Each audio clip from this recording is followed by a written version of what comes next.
Hello and welcome to the agenda on Hughes of the World. Although it says Politics Social in the top corner here, I better get rid of that, eh? How's it going, Phil? Phil Moorhouse is here with us today. I can confirm we are streaming. Yay! That's all good. Okay, so let's get Phil's name up as well. Let's get rid of that Politics Social strap in the corner because that doesn't really count. A big shout out to everyone in the chat. So far, we've got Kevin in there. We've got Chris. We've got Shropshire Chris as well. Different Chris. We've got Black Dot Dot in the chat as well. We've got Lost Missionary, Witchy Goth, Sarah Davis, One Angry Pagan. We've got Carvel, is it? Carvel. We've got Perry in there, Sonic Shadow. Absolutely brilliant. If you would like to join in with the discussion, all you need to do is hit the subscribe button. And if you definitely want us to read out what you've got to say, if you drop a super chat in, and we will, I'll consider triggering the confetti cannon if we get enough of them. But if you drop a super chat in, then we definitely will read your comment. Now, Phil, it has been an epic week. It has been an absolutely epic week. We've got a new prime minister, but it's certain now. Everyone's forgotten about that. That was the least of our worries. Farage has resigned. He's got to spend the summer arguing with a bin. There's these huge revelations that's come through all week about the this money laundering to do with the funding of reform. Allegedly. This money laundering, this alleged money laundering. My God, Phil, this is a week like no other, really. And Ann Widdecombe died. Ann Widdecombe she's no longer Ann Widdecombe. She's more Ann Widdecombe. Did you see what I did there? You seem to have triggered the crickets, is what you did there. Squeaky tank. The squeaky tank. Anyway, so yes, where do you want to start? Where do you want to start, Phil? The only thing really is Farage had a proper meltdown this week. Like there was a time where people thought that Nigel Farage, and it was a low bar because the political leaders we've had over the last decade across all parties have been pretty poor, but he was considered strategically sound. No, it's not at all. It was obviously just a chancer because he's made a proper arse of this. All he had to do, like any politician knows this, the most inexperienced, dumbest politician knows this. If you're facing an investigation and you don't fancy answering questions on it, all you have to do is say, sorry, there's an investigation. I can't comment. All you have to do is say that. Now, I will just tell you just how big this is. Don't give them ideas, Phil. Don't give them ideas. It's not my. Every politician does that. Everyone. They do. Whether it's at the top of government or a lonely backbencher. Yeah. Tractor porn guy did it, for goodness sake. So how does he not know that? And the thing is, just to highlight what the difference is, if when that Sky journalist, just as one example, went to him and poked him, if he'd have said, sorry, there's an investigation, I can't comment, he has no story. He's wasted his time. I have nothing. You have nothing. Yeah. But because he threatened him, all of a sudden I had a video out of it. Yeah. Right. And then he does something else stupid. I have another video. This last week, so I've said to my regular viewers, since the 2024 general election, my views have actually gone down for a number of reasons, one of which is the sort of, if I do a particular video of the sort that I was doing a few years ago, it will do just as well. The audience is still sort of there. Yeah. But the source material is way down because the scandals are down and all the stuff that generates lots of views beyond your core audience there's not as much of it if you're not willing to just make shit up, right? Yeah. Farage brought it back. I have been getting in excess of 250,000 views a day for the last 3 days. This week will probably be my best week for years, if not ever. Wow. Just because he's an idiot. Yeah. He's messed up. This isn't because he got caught out. Yeah. Right? So which should still be his fault because he accepted 5 million quid. There's been activists putting up things in London, like on the advert things by the bus shelters. Yes. Saying, I received £5 million and didn't declare it, said no honest politician ever. Right? Yeah. So it would still be his fault he accepted the money and didn't tell anyone. Yeah. But it's even what's happened since is as soon as he's under investigation, he's got an easy get out. Sorry, I can't answer. Sorry, investigation. I've got to respect the investigation. But why is he doing that then? Is he just thick? Is he just really fucking stupid? Yes, it must be. Because although I accept that he also wants to play this anti-establishment line and therefore undermine like the Standards Committee, stuff like that. Yeah. He knows that that doesn't work because Boris Johnson tried that, if you remember. Yeah. And that is what he was riding high. You know, he had, you know, we had the like vaccine bounce and everything. He was doing well. Then the Owen Paterson thing. The public, and that was a public backlash. That wasn't like his own MPs going, no, this is, we're not doing this for you. They voted to disband the Standards Committee. They voted to do that. They did what he said. It was the public backlash that meant that Jacob Rees-Mogg had to come back to Parliament the next day and say, oh, sorry, we told you to disband this Standards Committee. We'd like you to vote to put it back again, please. Yeah. You know, yeah. And that was the public. So why does Farage think that this is going to go any better for him? Yes, the Reform UK supporters, sure. We've got a theory in the chat here, mate. You've got Black Dot Dot saying maybe Morgan McSweeney is advising Farage. I wish he would. I wish he would. And also, Aquaday says, when I found out that Ann Widdecombe died, I felt a rush of sympathy and pity because Jesus had to put up with her. To which I'm pretty sure it's Lucifer. Chris is saying, trust me, Jesus will not be dealing with that vile woman. She'll be in inner circles of hell. So I don't glory in people's deaths, but yeah, I really don't think the pearly gates are a destination. No. JC77701, thank you so much for the first super chat of the afternoon. It's really kind of you. Love you guys and your awesome subscribers in the chat. That is fantastic. Thanks, JC. And if you want to join the awesome subscribers in the chat, just all you need to do is hit the subscribe button. And then we've got a £2 super chat. I don't know if this is going to be enough, server. Super chat to see Phil dance. £2. No, You'll do the Trump dance. No. I used to when I was much younger and drunker.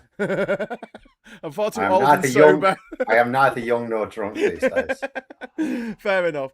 And then my wife sometimes goes out and gets pissed and she dances, and she every single time is then complaining for the next week because she's knackered her hip.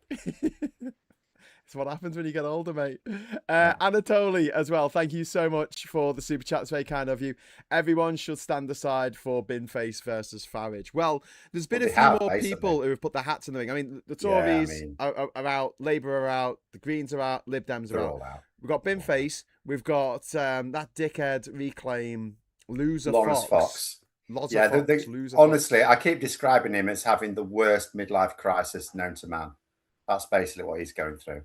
I mean, he had it all. He was rich. He was a successful actor. He was married to Billie Piper. And then he just went loopy, didn't he? He once spent Father's Day burning pride flags. Yeah, I saw or that. attempting to burn pride flags. They wouldn't burn very well. Yeah. Well, exactly. Father's Day. He is a father. And he spent the... Yeah. It's a bit like that time that Graham Linehan stayed up late on New Year, clearly on his own in a drunken stupor, tweeting at a rate of what every 45 seconds about how much he hated trans people. And you're like, you're not having a good time, are you, Graham? But this is the thing. This is where hate takes you. So it's always better. Even like someone like Ann Widdecombe, a lot of people don't like it, but, just don't go down the hate route because it sends you into a very bitter old age. Yeah. I mean, and this is what's so beautiful about this response to Farage. It's not angry Antifa screaming slogans in the street. It's humour. It is being destroyed by humour. And I genuinely think this is the way that we take these motherfuckers down. It's just do you know what's happened? Well, you do know what's happened, but I'll tell some people in the chat might know what's happened. So Nigel Farage he'll win the election, just to be clear, win the election. But here's the thing now. If you imagine, he's actually ruined my videos for tomorrow. They're already out. I can't do anything about it now because I've got to go out. But he's knackered it. I imagined the election would be in September. I didn't think he'd be allowed to hold it during recess. I still don't know how he's allowed to do that. But he is. So it's going to be on August the 13th. Yeah. But, so you imagine that. It's going to be a warm summer's day, people, do they really want to go out and vote? Yeah, there'll be people who want Nigel Farage to win. But if they're just here, well, he's going to walk it. He's going to walk it. You don't need my vote. Don't need my vote. Basically, the turnout's going to be really piss poor, isn't it? Because none of the major parties are competing. Like, who's going to turn out? Whereas, ironically, just for larks, for mid-August summer larks, you might get a load of people go out and vote for Count Binface. So Nigel Farage is worried, not strictly speaking of losing the election. That would finish him. But even not having a flattering because he needs to win. He ought to get 80%, shouldn't he? There's no one against him. There's a comedian with a bin on his head against him, and Piers Corbyn and Lawrence Fox, and the Monster Raving Loony Party, but they'll just split the vote with Count Binface because he's just like a one man. Is Binface the only one out of that lot who didn't go to private school? I don't know. He is. He is. Well, I don't know about the Monster Raving Loony Party candidate. Oh yeah, no, Monster Raving. But either way, there are no serious candidates. So Nigel Farage really ought to be, what, 80, 90%? Yeah, but they're bringing campaigners down from Manchester. I know, exactly. What? So here's the thing. What? So Manchester mayoral contest, that's on the 30th of July. Yeah. So that's in like 3 weeks' time. And Labour are favourites for it, but Reform UK can push hard. They cleaned up in the local elections there. So they're pushing for it. And that's big for them. If they win that, that puts Andy Burnham straight away on the front foot, because he's, you know, he will have had a week and a half to generate some good vibes about him being Prime Minister. If Labour lose that election, his seat, that's a massive knock to him. It's a personal blow to Andy Burnham. Completely deflates him. That would be a huge scalp for Reform UK. Yeah. So they're throwing everything at it. Only they're not, because they've told their activists, or the ones that can, to get themselves down to Clacton to campaign in a contest that Nigel Farage should be walking absolutely easy. Yeah. But it's because he's worried about the margin of victory. Yeah. And I've been told by people in Clacton, Reform UK are going out there. They're hitting the doors now. They're taking it really seriously. Yeah. And that's because he's worried. He's blown it. He's screwed it. Yeah. Well, Labour's betting odds with Bet360 for the mayoralty of Manchester is currently so that if you bet £10, you'll win 30p. Oh, is it really? Is it that short? Yeah, it's well, maybe they think they can afford to lose the activists then. 1 to 33. Okay. All right. Yeah. I mean, I knew Labour were favourites. But that's the shortest odds. That's Bet365. So there are other ones. Still a major, but it's all 1 to 14, 1 to 12, 1 to 20. It's not. There's no 22 on. In all honesty, I hadn't been checking the betting odds because I sort of figured Labour would win anyway. It was really about the margin. But nonetheless, if Reform UK, I mean, we've still got 3 weeks. But they're obviously panicking about Camp Binface because they're moving activists from Manchester. Exactly. For the mayoral race. You do not move them from the place where you're competitive to a place where, you know, it's a slam dunk. Yeah, but this is the thing. This is the thing. Maybe it's not a slam dunk. If you put together all the people who voted not for Farage last time and they all vote for Binface. And there is a big national campaign, like people are putting up posters, you know, put Farage in the bin, etc. All I'll say is there are some people saying, wouldn't it be better for Farage to win so he has to face the investigation? I would say no, because if Count Binface beats him, he is over. That's it. His political career is done. Trump won't even speak to him again. What a way to go. That is, beaten by a man with a bin on his head. Exactly. I mean, he's already lost to a dolphin. He got away with that because he weren't expected to win that one. But he is expected to win this. If he loses to Count Binface, I kid you not, his career is over. MAGA won't touch him. Kevon says maybe Prince Andrew should join the race. Yeah, maybe. He can now because he's a commoner. He's allowed to stand for election. Yeah. Black Dot says Phil is wrong. He could win. Talking about Camp Binface. Camp Binface is popular. I've seen people put bins at the front of their house in support. They're everywhere. Okay, that happened today here. I was going into town in Liverpool this morning, and everyone had their bin out. I mean, it might just because this is bin day and it's Friday. but everyone had their bin out. Do you know what? Yay, Binface. Do you know what? We can dream. It doesn't matter, does it? I would like to see people from all political stripes coming together to I would love to see it.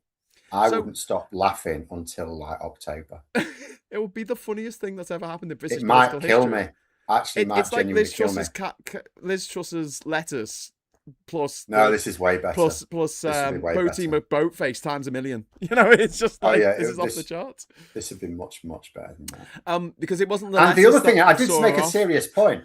I made a serious point yesterday, and I was being serious. It sounded glib. Honestly, this would be the best thing for the people of Clacton because it would 100% generate lots of tourism. Yes. Because it would be international news. Yes.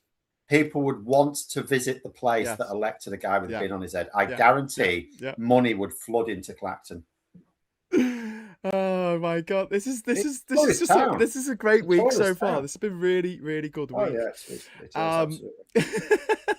Not but for yeah, Nigel Farage, it's been a disaster. not for Nigel for him. Farage. It's been a disaster for him. I think it's been a disaster for that Rupert Lowe. He went on Seth Rogen, not Seth Rogen. What's his name? Rogan Josh. No, Joe Rogan. Joe Rogan. He went on Joe Rogan's show, and he said that because of some murder, like one murder. Yeah, he said one murder. In Dunblane, my daddy got his shotgun taken off him, and he's very upset. Which basically means he doesn't care about children being murdered. No, because there was one adult murdered and a load of kids. So he's basically saying it's all right to murder kids, isn't it? Yeah. He says it doesn't matter if kids are murdered. It's What? not a real murder if it's kids, is what he's saying. It's just that these people, they know that none of this stuff will ever affect them. Then their kids go to very posh schools where they have armed security probably, bear traps all around it. I wish they did. JC saying that you vote for Binface and the following week you have to put at least 7 bins out for recycling. I saw an interview with Binface, I think this is from last year, and he's being asked about reproduction on his planet of Sigma-9, how do recycloids reproduce, and he says, well, we just write to the council and then a month later a little bin appears at the doorstep. That's like the guy who's doing it is dead funny. The stuff he's been saying this week, I bloody well hope so. I mean, yeah, I know, but he's been going on Newsnight and just absolutely skewing them, saying that they've changed it into some glorified podcast, which they totally have. And he's just he's very, very good. And he always checks to see what football teams the people who are talking to him support. And he always puts that into each interview. That's like a little Easter egg, a little bin-face Easter egg. But yes, Footham Stuck is saying that Piers Corbyn has also announced to be running in Clacton. Yeah, I've seen that. He's a horrible man. He is a horrible. He's not going to get many votes. They're just going to be basically you're going to have Lawrence Fox and Piers Corbyn squabbling with one another, and then you're going to have Nigel Farage being chased around by people saying, "Do you want to talk about the £5 million? No, or do you want to talk about CFAX then?" So here's some things, right? First of all, this is pointed out by Larry and Paul. They went, "Oh, Farage is going to make an announcement. Okay, let's go over to Clacton," and it was just like an empty beach. And they're like, oh, where is he? Oh, he's in London. Oh, is he not in Clacton? Okay, yeah, that makes sense. So they go over to him and they did a piss take video of it. But it made a really, really good point. First of all, he wasn't in Clacton. Yeah. Wasn't in Clacton at all. And secondly, he had the BBC and ITV and all these news networks stream live from Reform HQ for a video that they put out without any journalists in the room. Like when Andy Burnham gave that speech last week, he had journalists in the room. And they said, why didn't he answer questions? Why didn't he answer questions? It's like he did an AMA. Yeah, did he? Farage did. He did it. No, Burnham did. Andy did. Yeah. And no, even Kemi Badnock asked a question, and he answered her question. Yeah, but that dickhead, what's his name? Farage. Where's he been this week? He did that announcement, and then he's gone to ground. I'll tell you where he's been. It's been Layla Cunningham. Sitting there like a posh lemon going every time she's asked a question.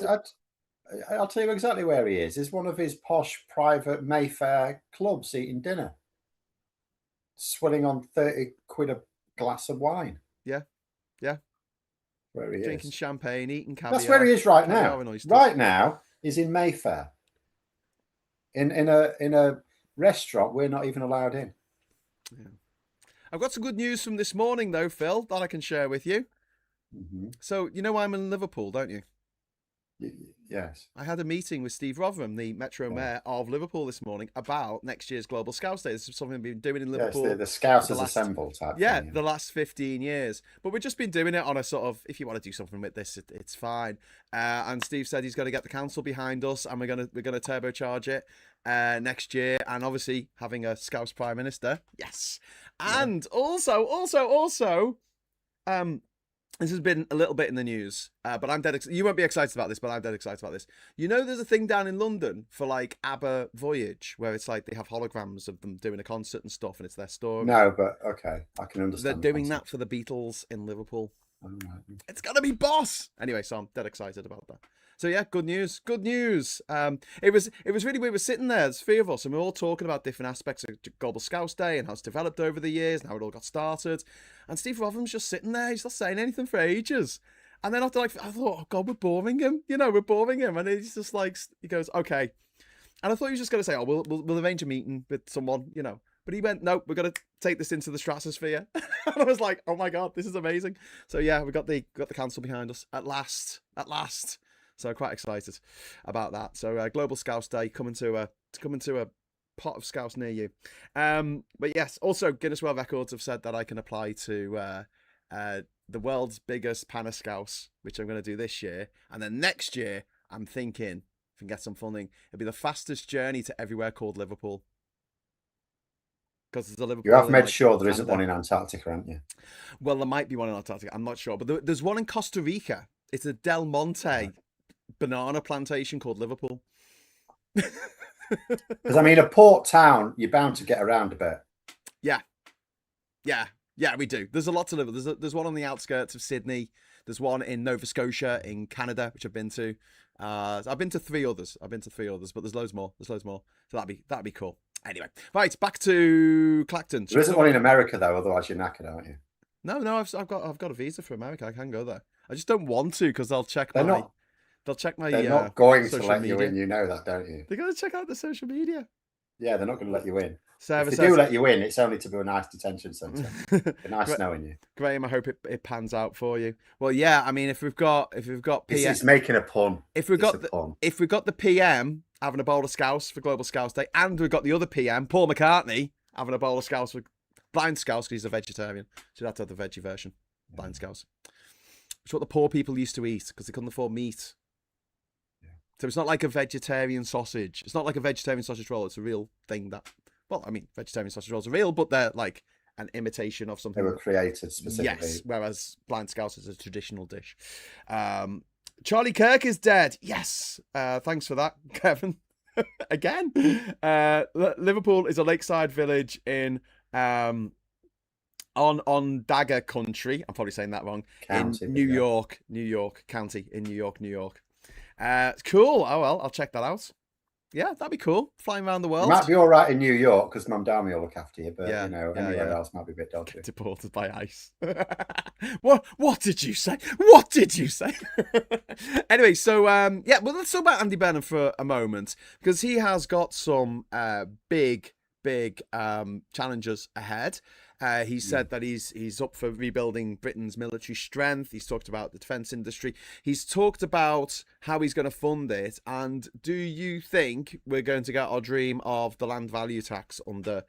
So, well, I keep saying the land value tax is very funny. I would just like to call it land tax at the moment because land value tax, you're going to have to carve out a lot of exemptions to avoid hitting farmers and nurses. That's not going to play well in the news. This poor nurse on a genuine nurse's pension, genuinely not rich, but they happen to buy their house in the 70s in the southeast of England.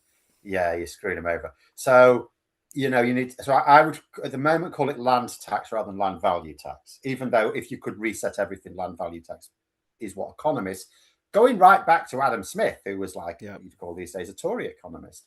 So left and right both favour land value tax. Yeah. You need the land value to reflect its real value, its productive value, which at the moment it does not. But land tax, definitely.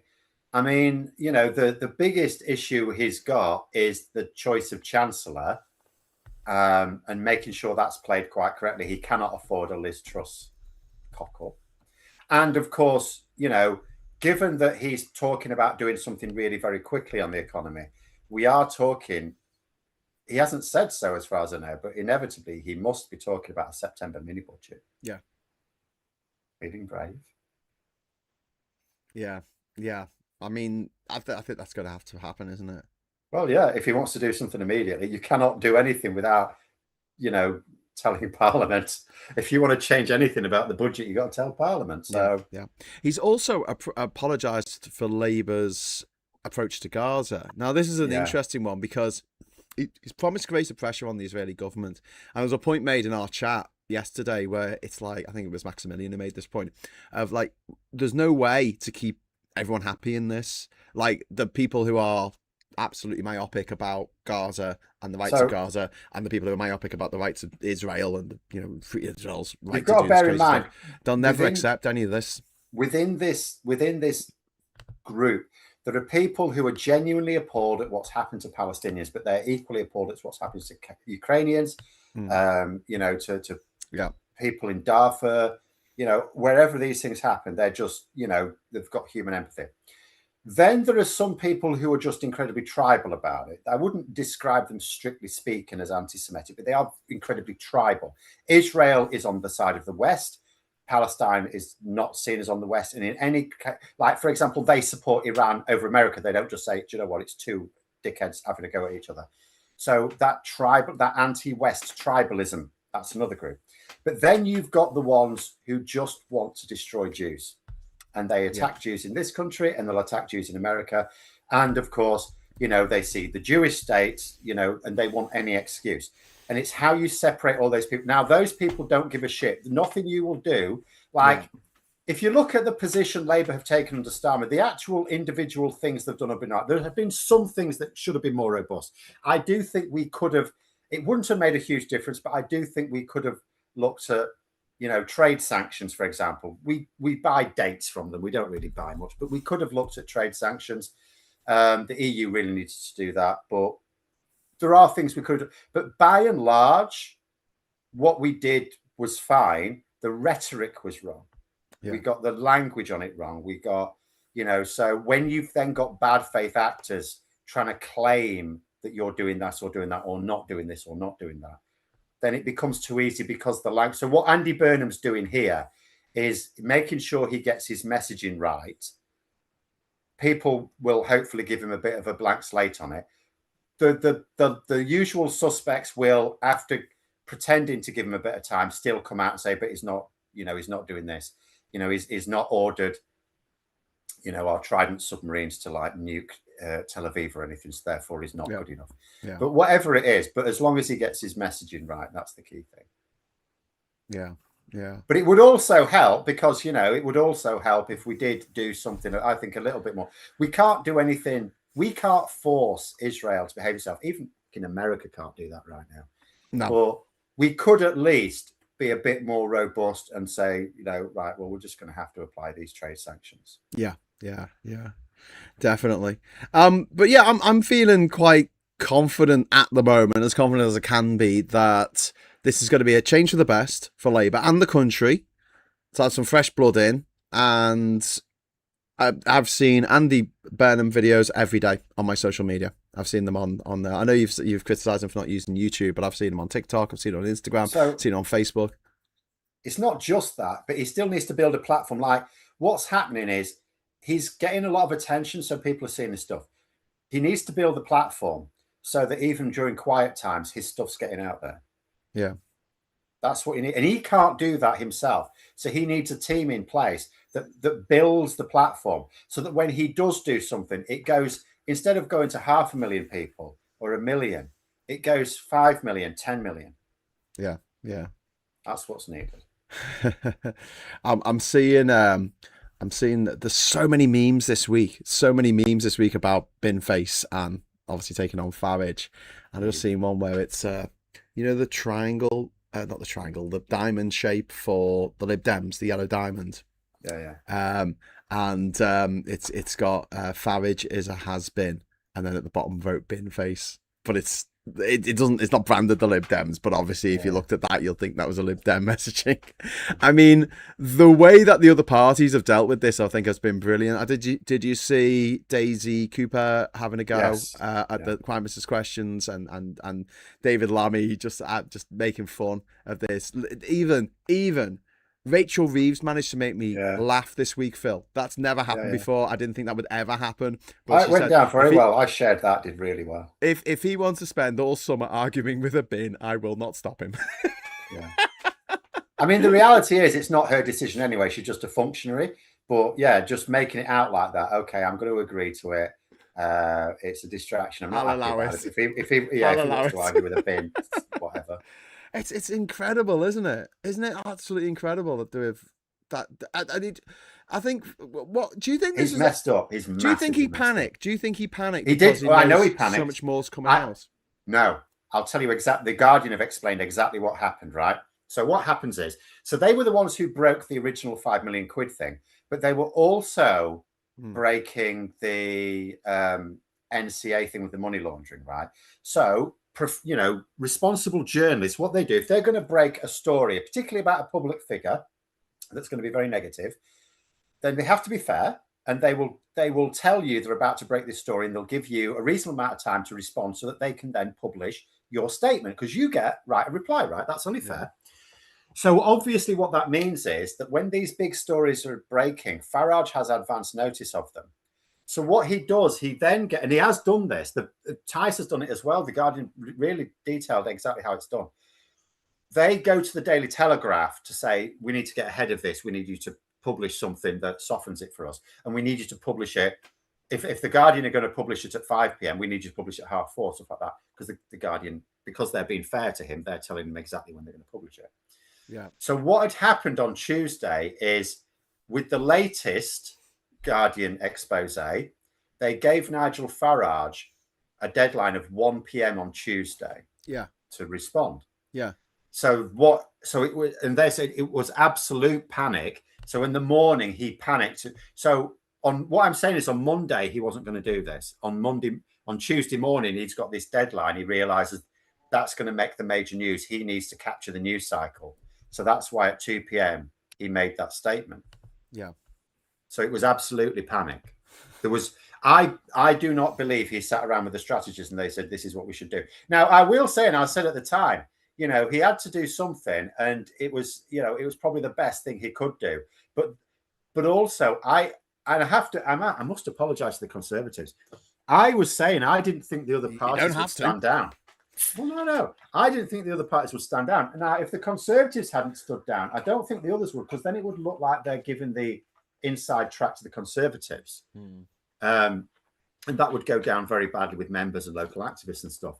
So really, this is credit to the Conservative Party for saying, because they would be the main challengers, for saying they're not going to stand, and then it made it easier for everyone else to say they're not going to stand. Yeah, yeah. So I didn't think that would happen. So, and obviously Farage didn't think that would happen. No, because that completely cut the rug from under him. Yeah. And now, you know, now that Count Binface is, I mean, it's just a disaster for him. Well, apparently disaster. Dale Vince has offered to fund Count Binface's fight against Farage, to which Count Binface replied, "What's that, Dale Vince? You want to give me an unconditional personal gift of £5 million to do with whatever I want? Sure, I just need to fill out a form. If I didn't declare it, that would be silly." Yeah, in all honesty, I don't think he should get any. He's probably not going to win anyway. He's got plenty of grassroots support. Yeah. Don't take any big bucks from anyone. Don't take any money from millionaires. Yeah. Don't let Farage even play that. Like Aaron Banks is out. Aaron Banks is it? Who funds you? This is Aaron Banks, who gave $7 million to the Leave.eu campaign and has never declared where it came from. It came via the Isle of Man. We don't know where that money came from. Nope. Now, when we were previously discussing this, we weren't talking about criminality, were we? We were talking about the donations from Cottrell, from Harborne. But the Met Police and the NCA are now looking into these donations because they think there may be something tied into money laundering that has gone on here. The money came via George Cottrell's mum. Money came in. The 5 million came in drips and drabs. Go on, explain it. It's not that they think that money laundering might be involved. It's just that the rules say, like, bankers have reported this. If they cannot be sure of where the money came from, they have to report it. And it's reported back in January. It's not that they think it's money laundering. It's just that they can't be sure it's not. Yeah. Now, it might be. Obviously, anything that comes from a crypto source might be as well.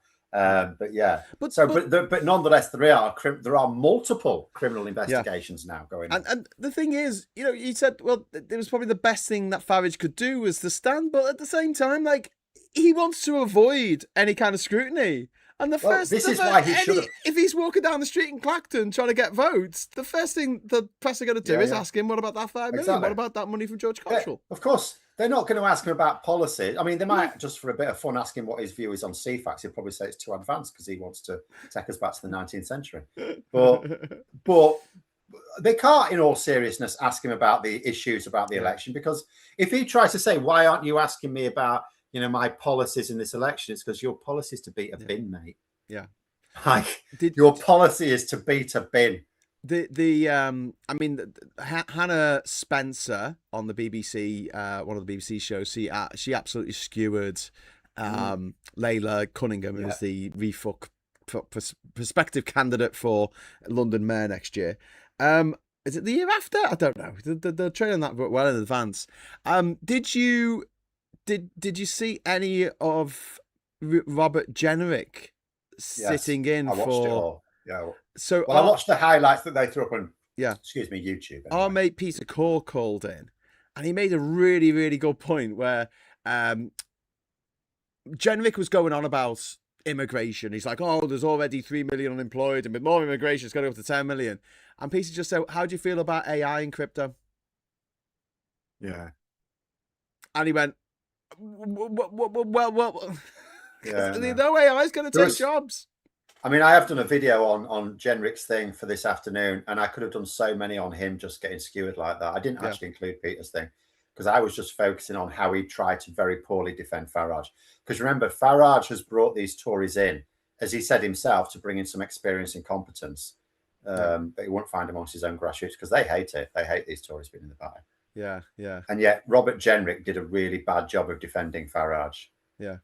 It was awful. Like, there were some members of the public asking really, really good questions. Yeah. And he just really had no answer. No, he didn't. He didn't. And again, why is he putting his foot soldiers out to answer questions on his behalf when he's not prepared to do it himself? Richard Tice was out doing chicken noises. He kept on doing chicken noises. Femi's made up with this. He's got a little compilation of all of Tice's chicken noises. He's like, I'm going to use these in so many videos now.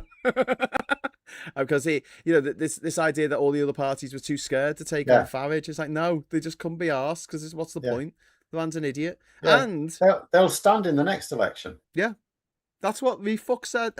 Restore. That's what Restore said about Rupert Lowe's outfit. They said, we're not going to stand in this election. We'll stand in the next one when the parliamentary standards come back and say that he shouldn't. Because one of the good points that someone made on the LBC thing, and Jenrick had no answer to it, was, so Jenrick was trying to argue, well, ultimately, what's the punishment if he is found guilty? That it goes to the people, which is true. A recall petition, and if that's signed, you have a by-election. So ultimately, the ultimate arbiters are the voting public, right? Okay, fine. Yeah.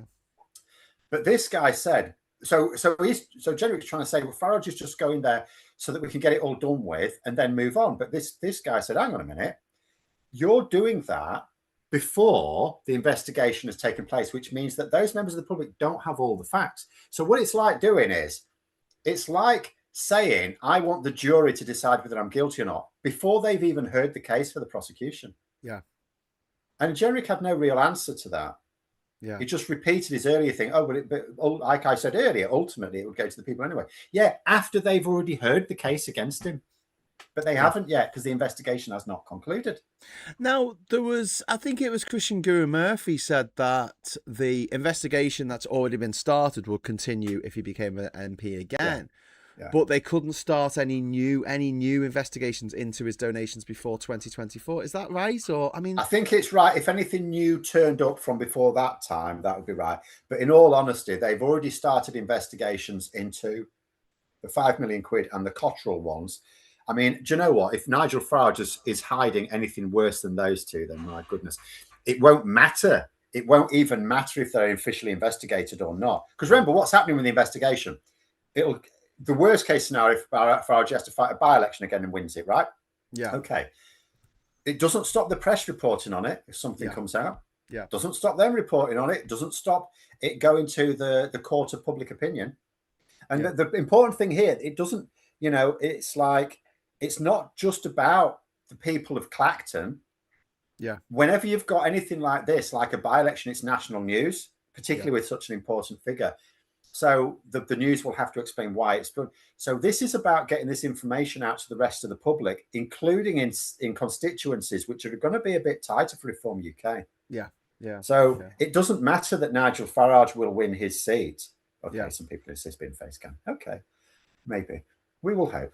But even if Farage wins, it doesn't matter. It's about those moderate voters that he's trying to appeal to, that he's already struggling with now because Restore Britain are champion on his right flank. Yeah.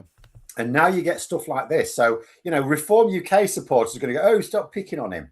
And the same ones who wanted, Keir Starmer hung, drawn and quartered because someone gave him a pair of glasses.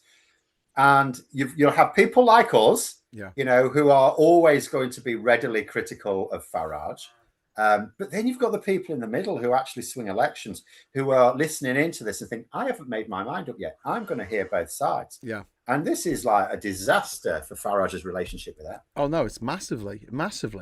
GOJ, backing you up there. Thank you very much for the super chat, GOJ. That's very kind of you. GOJ says, Phil's comment about asking the jury to make a decision before they've heard the case for the prosecution.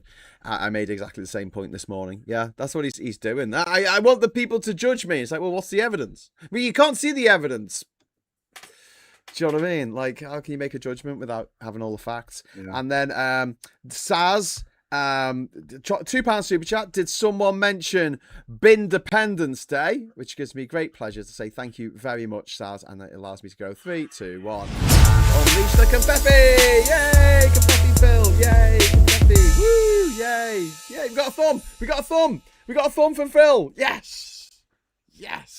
So thanks very much for that. The Hidden Knight says it's Criminal 101 if caught, hide what you can. Yeah.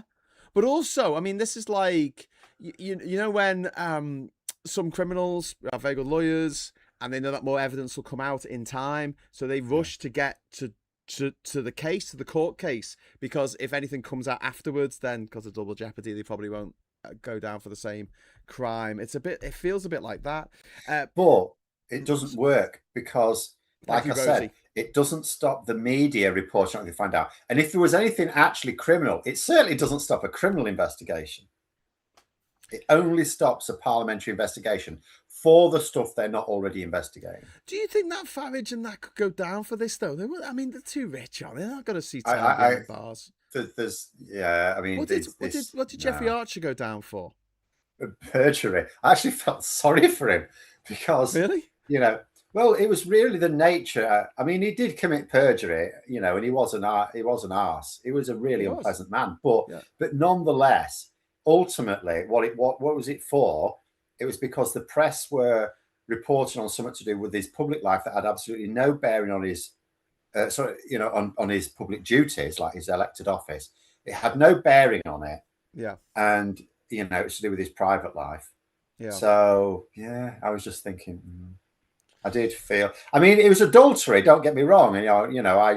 But he was a nasty piece of work and all the rest of it. But I did do. But I always feel like if someone's going to lie to the person that they purportedly love and stood up before their friends and family and the inventor of the universe and said, "I'm not going to shag anyone else for the rest of my life except for this person here," right? And then they're prepared to do that to someone who they spend their life with. What are they prepared to do? Who they don't even know. It's absolutely. But there was plenty of. We didn't need that to know he was a dishonest man. I know, but I don't want to come across as some kind of some kind of Puritan or something saying, "Yeah, they're disgraceful." People get up to all kinds of stuff, but it's that trust thing, and I think there is a breaking of trust that happens in a relationship when someone cheats. But also, there's if it's a public figure and you're supposed to trust them with all the children in the country. It's like. Well, he wasn't trying to be prime minister; he was just trying to be mayor of London. But So how are you enjoying the heat, by the way? Just before we go on to anything else. Not at all. That's why I'm in the blue room again. It's too hot. It's too hot here. I want to go back to my fridge in Durham. I'll be heading back there tonight. And just before we head on, at 9:30 tonight, after Max's show, we'll be doing a one-off special of Reform Watch with me and Ollie Bowler Hatman and a very special guest. So please join us for that at 9:30 after Max has finished his stream at 9:30 tonight. Hopefully, if I get back to if I get back to Durham in time. The trains allow it. Farage has knackered a couple of bits of my videos for tomorrow, but I can't redo them now. It's too hot. What's he done to knacker them? Why are they knackered? Well, because I was expecting the election would be in September, because I didn't think he'd be allowed to hold it during the recess period. So, but I can't do it about it now. It's like, I'll just get a load of comments. It's fine. It's engagement. Yeah. And going back to the mayoralty, the Poke have posted they're going to lose the mayoralty to go and fight a man with a bin on his head to try and win a seat they had already won. Yeah, that's exactly what's happening. This is, you can't. No one from this point on can say that Nigel Farage is a strategic thinker.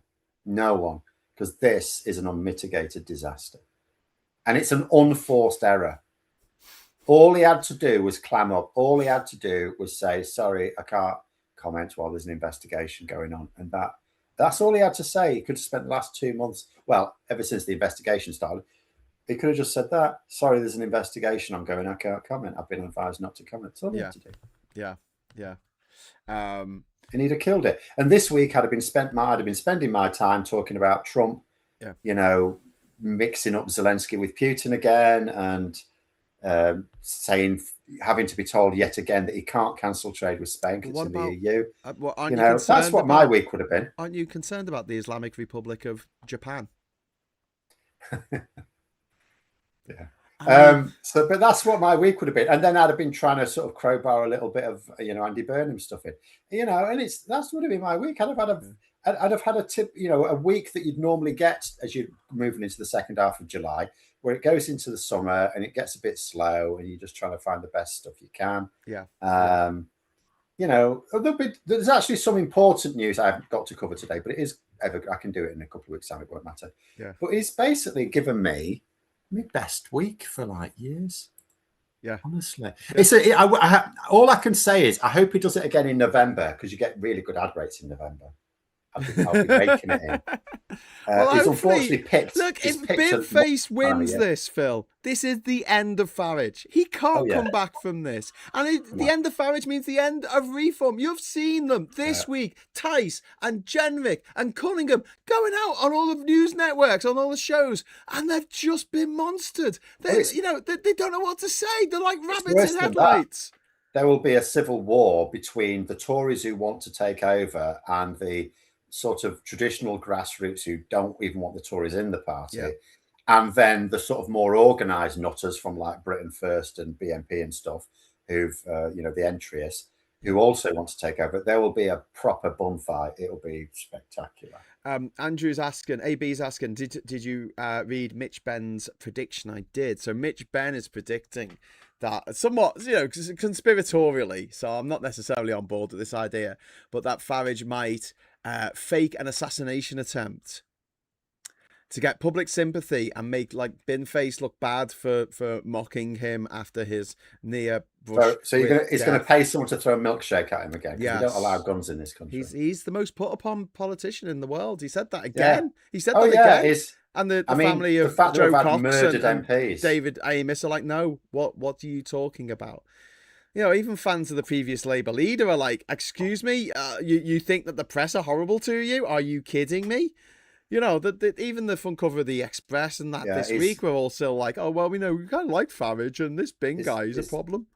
Is a deeply, deeply entitled, thin-skinned little toad. Yeah. Brad W, thank you very much for the super chat. 5 super chat. King Charles met a tortoise at London Zoo yesterday, and he says Mitch McConnell is slowly improving. Mitch McConnell, who there's rumours are that he's the leader of the No, he's not in anything anymore. He used to be. Well, he's now just a senator who may or may not still be with us. Well, yes, and there's a rumor going around that he is brain dead and just being kept alive. The meat of his body is being kept alive on a machine, and his wife has gone to China to avoid having to give the decision on whether to send the machine off or not. Because if they leave it till the middle of the month, I believe they don't need to have a special election before the midterms. I think that's the story. That's they're trying to avoid. I think also there's the suggestion they're trying to avoid Thomas Massey, you know, standing for it. Yeah. Because he's not allowed to fight his own seat in the midterms because Trump primaried him. Yeah. He's the guy behind the Epstein's Transparency Act. Yeah. Yeah. So Trump doesn't like him. So they're keeping a dead man alive. They're keeping his body just Yeah. barely functioning, his heart still pumping, even though he's brain dead, in order to stop the guy who wanted to expose the paedophile ring that Trump was very much a part of. Yeah. This is where we are. Morality, yay! Or even just to stop, I mean, Democratic candidate win. Whoever, I mean, Trump fears that whoever replaces him will not be a loyal Trumpite. Would you call it a Trumpite or a Trumpist? Trumpet. Or trumpet. Trumpet. Yeah, trumpet. But yeah, there was going back, because I just remember Richard Tice has claimed that Reform's disputed donations came from a successful aristocratic family, and that's a little bit of an oxymoron, isn't it? And this goes back to what Farage was saying, where he was saying, I could have worked in the city of London and made loads of money, but I went into politics instead. I had nothing. Bollocks. He was a multi-millionaire. Yeah. And then he dipped below 3 million pounds, and so he couldn't get a Coots bank account, and he freaked out, and then he was like, I need money, and he's just a grifter. He's done very very well out of being a grifter, out of politics, and he's to spin it as this, woe is me, I gave up so much. Fuck off, Nigel Farage. This is a guy who came from privilege. He says he worked hard. No, he fucking didn't. No, he didn't. Did he turn up to any meetings? Did he in the EU when he was an MEP? He doesn't even turn up to his own headquarters. They're reporting he doesn't turn up to Reform HQ. Yep. He's just out having long lunches. How many speeches did he make in Parliament? How many votes did he do in April, May this year? Zero. Not one. He works very hard though. Yeah, for gold. If you're made of gold, if your children are made of gold, he will bat for you. But if you're not made of gold, he doesn't give a fuck. But have you seen the Vox Pops this week from Clacton of people saying, yeah, I know he's a crook, but I'm going to vote for him anyway. Have you seen this? I mean, this is that you get now. Because they think he's going to do his crookery on their behalf. Yeah. Like Trump, it's the same as Trump. They voted for a rapist. Yeah. Yeah. And a tax cheat.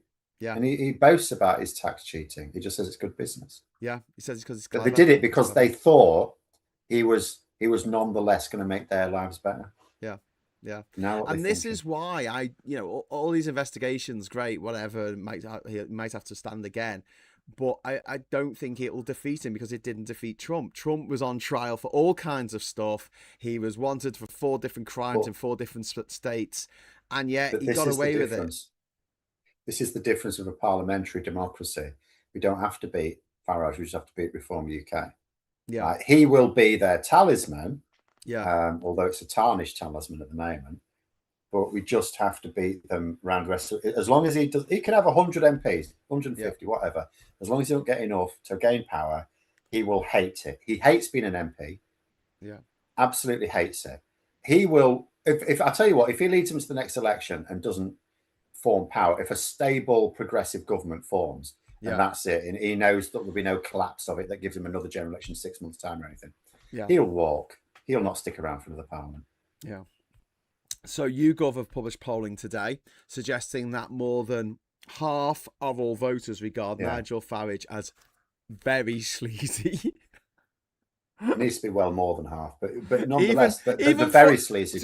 To go back to what you were just saying, even 40% of refuck voters regard him as sleazy. Yeah. But like I say, because he's one of them. Well, it's not even that. It's just that they just think the Tories have failed and Labour are failing. So if Burnham turns that round, a lot of that 40% just go straight back. Yeah. And that's all you have to do.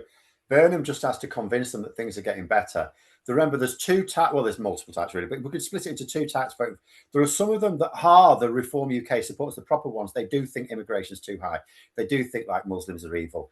All of this shit.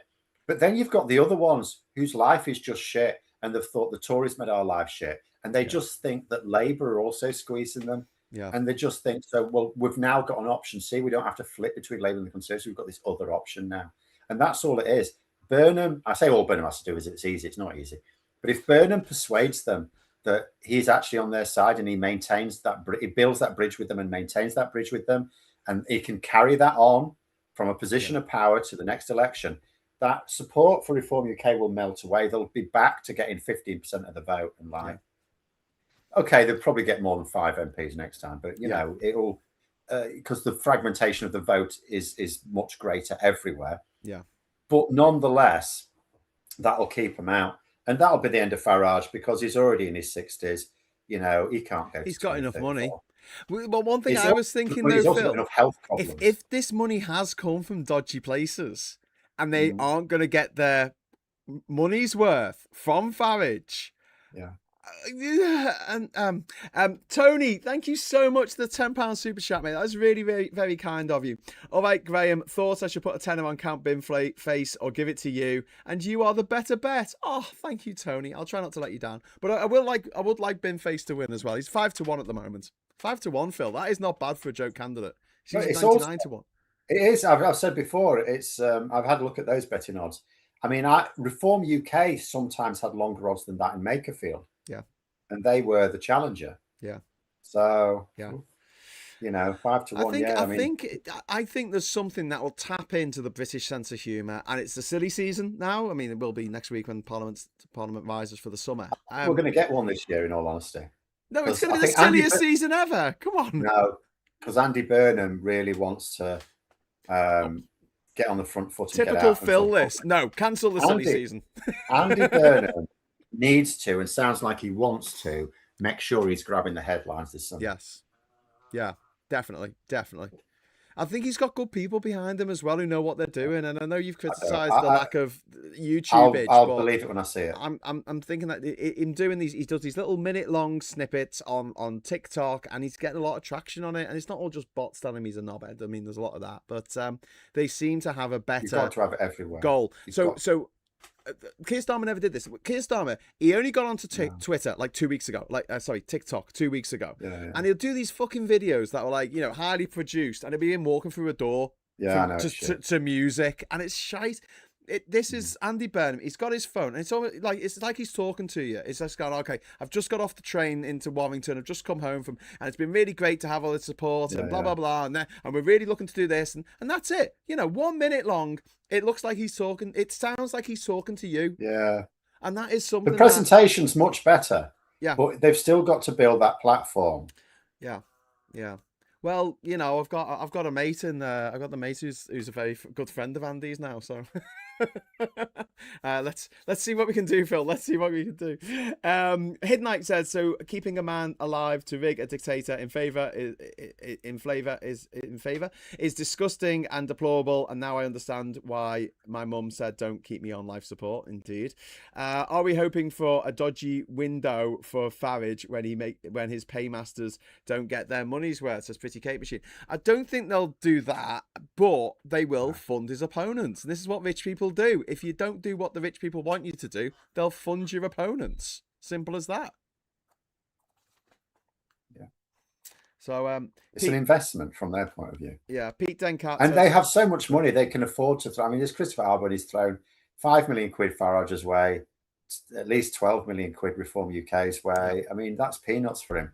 He'll do it on the off chance that they can win power, and he then makes $500 million. Yeah. Yeah. But like, if Farage wants to go off and hawk gold and do podcasts in America, just let him go. Yeah. Oh yeah, I'd love him to go to America, but I just don't think he can, because he'll look like he's running away as a loser. He's struggled to break through in America as it is. Yeah. They don't know who he is, even at MAGA conventions. Just imagine him coming to didn't he go to a MAGA convention a couple of years ago, Phil, and they wouldn't let him in. Do you remember that? It was like in Texas or something, and he was wandering around. I think that was back in 2020, and he went all the way over there, and he didn't get in to the actual event. I don't think it would have been 2020, but I know what you mean. But there were other ones where he did, and he was even putting on a show, and there was no one in the audience. You can see photos of that, where he's talking at one of these fringe MAGA events. Yeah. And there's just no one there. And he's talking to like 2 people who just went in because they wanted to sit down in a cool room. Yeah. Yeah. That's kind of crazy. Richard is saying, check out the latest Ipsos Clacton poll. Is this good for our friend Binface? I haven't seen it actually. Let me have a look. Let's just go to the wiki thing because I'll put it up quickly. 26. There's one from Ipsos in the UK. I don't know if that's the official account. 30. Oh well, it's of Britons. It's of Britons. It's not of Clacton. Oh, that's no good. It says 33% of Brits would prefer Count Binface to win the by-election in Clacton, where 21% would prefer Farage to win. But that does show you the extent to which Farage is really not like that people would actually even say they'd vote for a joke candidate. Yeah, I'm not seeing any.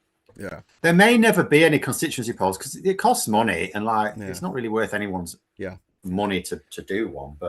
But Ant Gibb, thank you very much for the £2 super chat. Here's hoping Farage will be out for the count. Very, very good. And Count Binface, I'm glad he had to change his name from Lord Buckethead because Count Binface, it works on so many levels. He's arguing with a bin rather than a bucket. And also, make your vote count. Come on. That's awesome, Phil. Come on. But it also looks better. His costume's way better. His costume is better. In all honesty. Yeah. And it is funny. Hey, do you know who isn't laughing? The Telegraph. They put out an editorial this week saying that Binface isn't funny. Okay. And I'm like... I mean, that's only the same. You get left-wing people who say Jim Davidson's not funny and right-wing people who'll say, like, progressive... Yeah, but Jim Davidson isn't funny. He was all right on Big Break. I think people just have these weird political issues. Well, he's a racist, Phil. And a wife beater. Yeah. Yeah, he's a gobshite. He's a not very nice man. Oh, Ernie, thank you very much for the £5 super chat, my friend. Before me and Phil get into a fight over Jim Davidson. Fart fudge. What's this? Fart fudge? Is that what you call him? Fart fudge's pile is not safe. It's all crypto and scams, and it can go poof if he loses his profile. I don't think he's that stupid. Have you seen that? You know, they put up a picture of his daughter's house, and he was freaking out about it. Thanks for the super chat, Ernie. He used it was a photo he used for publicity, and the Times blurred it out. Yeah. But like that was a house that he used to live in with his ex-missus, who was the mother of his daughter, and it looked a bit dingy. Do you know what I mean? Considering he consorts with billionaires, wouldn't you expect him to buy somewhere a bit nicer? Done this. I've seen this before. He's recorded videos from it where it looks really sparse. There was one where it was at Christmas, and it was the saddest looking Christmas tree you've ever seen. It was worse than that one in The Simpsons that time.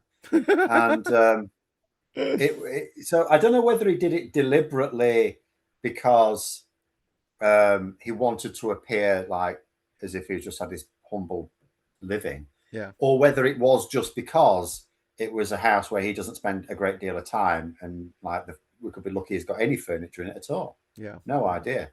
Yeah, I mean, I don't know whether his Clacton house has got any furniture in it or not. Yeah, does anyone in Clacton can tell me? He certainly doesn't live there. But it's a bit weird, isn't it?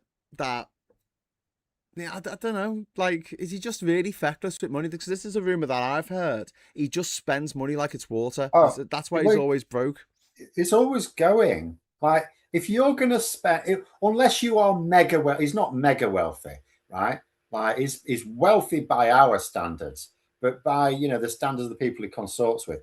And yet he's going to these private members clubs in the poshest parts of London and spending hours there. Like, that costs a fortune. Yeah. An absolute fortune. Yeah. So, he's definitely not careful with his money. I can absolutely believe he doesn't live within his means, that he's going to keep. He seems like Boris Johnson. A feckless idiot.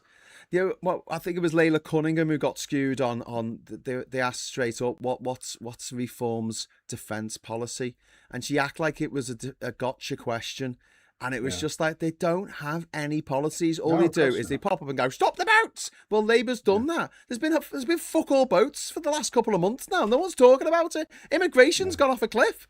Yeah. And then it might even be negative this year. It might be negative immigration. Like, more people left the country than came into it. And so they've got nothing to stand on. But obviously... Although they might have to check those results. They need to make sure they're not keep counting all the time as Nigel Farage and Tommy Robinson leave the country. Yeah, true. True. But yeah, I'm just gonna check if I've got Boba Fetty here. Yes, people are demanding Boba Fetty, Phil, and I'm gonna have to. I can't stand on ceremony. I will have to placate the people because Rosie has given a £5 super chat. Target reached, Graham, and Rosie's number one. Rosie's now got a crown, Queen Rosie, and Lord Shouty has also dropped a £2 super chat in saying Binface and the Looney Party to create Looney Bin. Love it. Okay, so now we're gonna have Boba Fetty. Here we go. 3, 2, 1. Boba Fetty! Yay! Boba Fetty! Woo! Yeah, it's like Boba Fett, but it's got confetti. It's Boba Fetty. Yay! I mean, I can't even see it. It's very exciting. It's Boba Fett's helmet, and then there's confetti all around I'll probably see it in about 5 seconds. It's very beautiful. Wasn't quite in the right place on the screen. I had to move it. So, but next time, Phil, it will be in the right place on the screen. Okay. So, yeah, thank you so much to my wonderful co-host, Phil Moorhouse. If you want to follow Phil, he is on @ a different bias on this channel, on this wonderful platform. Sorry, not this channel, this platform. You'll be doing a live show tomorrow. Or are you away? What are you doing? No, I'll be back for that. 7 o'clock tomorrow. Yeah. Okay, so everyone look out for that. I will be back tonight, as I said, at 9:30 with Ollie Bowlhatman, special guest. Sorry, it's not it's not Binhead. So Binface, sorry. I wish it was, but it is not. I'm afraid. And do you know what? I wouldn't want to do an interview with Binface. I would just argue with him about CFAX being shit. Well, that's the thing. I've got no argument with him, and he works best when he's in a room full of serious politicians and serious journalists on news night, and there's a guy with a bin on his head sitting there, and he's like, it's brilliant. That's where it works. That's where satire works brilliantly well. So thank you very much, Phil. Have a great weekend, and if I don't see the rest of you until after the weekend, have a great weekend. Stay cool, keep hydrated, don't do anything too exhausting or exerting, and yes, it's all good. It's been a good week. So thank you for watching, and if you'd like to give us a like on the way out, we would always appreciate that. And until next time, I'll say hello, good evening, welcome, and goodbye.